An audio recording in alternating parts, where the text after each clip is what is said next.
Shabbat Shalom, everyone. It's Friday again, and this time it's Parashat Vaetchanan.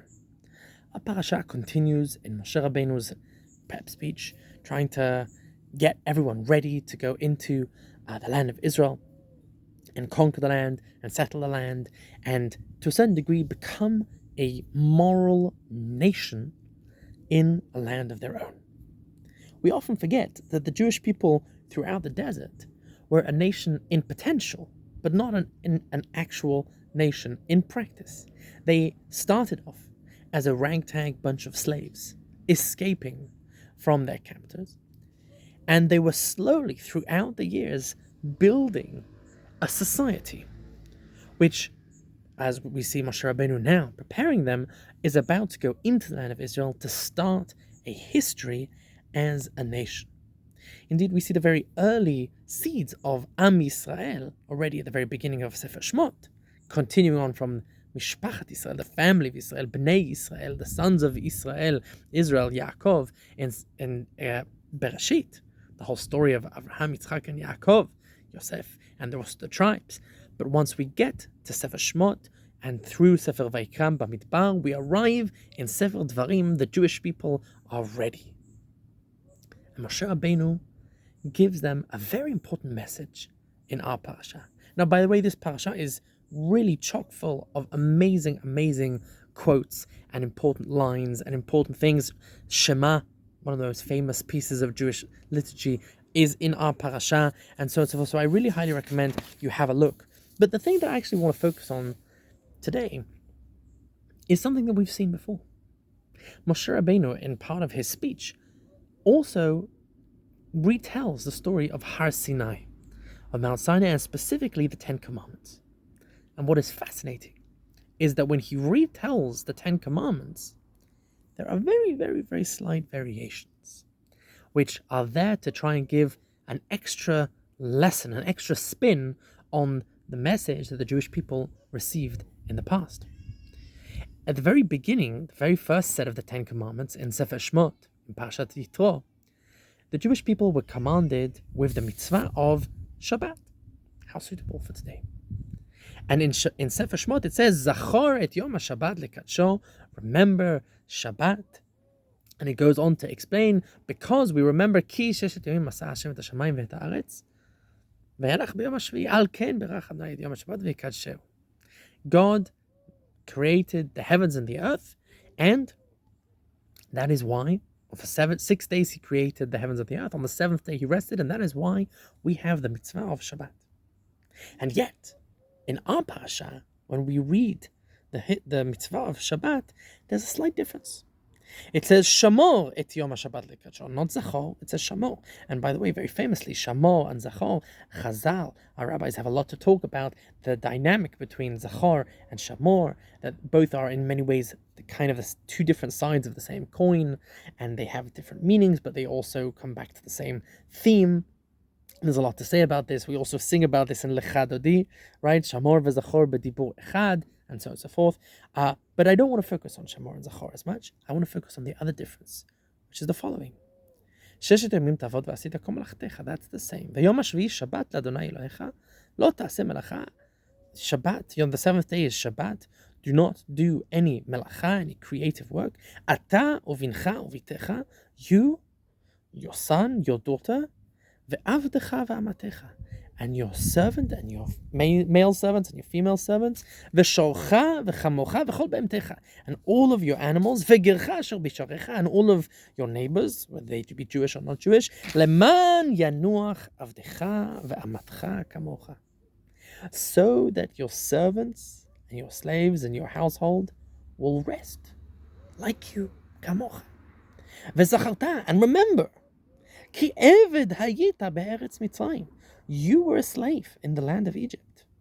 V'yotziacha Adonai Elohecha misham b'yad chazaka u'vizron otiyah, and God took you out of there with a strong hand. Al ken sivcha Adonai Elohecha la'asot et Yom HaShabbat, and that is another reason why God has commanded us to keep Shabbat. Shabbat, famously, has two different reasons behind it. One reason is the element of creativity. We don't do melacha We remember the world belongs to God. This is God as he manifests through nature, through the world, through the universe. And Shabbat is a moment for us to take a step back and say, we recognize that it all comes from God. And this is our moment to appreciate that and to celebrate that and to think about the big questions in life. Why did God create the world? Why are we here? What is our purpose? But the second reason that Moshe Rabbeinu puts forth here is Shamor et Yom HaShabbat. Remember and keep, but for a different reason. This is God in history. This is because God took you out of the land of Egypt, because God chose you as a nation. And God has plans for you, not just as individuals standing before God in nature, but as in many ways, each person is a recreation of Adam standing before God at the Garden of Eden. But, on the contrary, here you stand as a nation. You stand as a society. And Shabbat is to be kept as a society.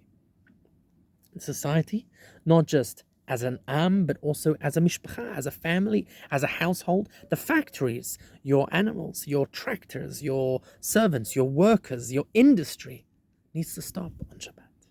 Society needs to come to a halt, for a rest. Why?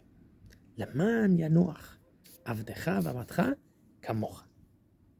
Because all stratas of society, whether they be high class, low class, middle class, slaves, servants, workers, they are all kamocha. They are all equal. And kamocha very much is reminiscent of va'ahavta l'recha kamocha. There's an element of equality in this case. Yes, indeed, they might be your servants. They might work for you. But they also have rights. They also deserve a break. They also deserve a rest. They are also human beings. For a society to function, you have to be able to see the v'ahavta l'recha kamocha. You have to see others like yourself, or as the famous line goes, ma shesanui alecha al ta'aseh lechavrecha. Whatever you hate, do not do unto others what you would not like done to you. And this is a very important theme that we see Moshe Rabbeinu preparing the nation for in Sefer Dvarim. This is possibly part of the reason why there is this change. Because now the Jewish people are going into the land as a people, as a society. And in Sefer Dvarim, they are preparing themselves to build a just society. A society where there is justice, social justice, regular justice, awareness of the other, awareness of the destitute, of the poor, of the lower class, of the people who are unable, who need the help of others. And we see throughout Sefer Dvarim and throughout the whole Torah, Hashem always says, "V'zacharta ki eved hayita be'eretz Mitzrayim." Remember, you know what it feels like. And you need to recognize that every single individual, every single human being is created in the image of God.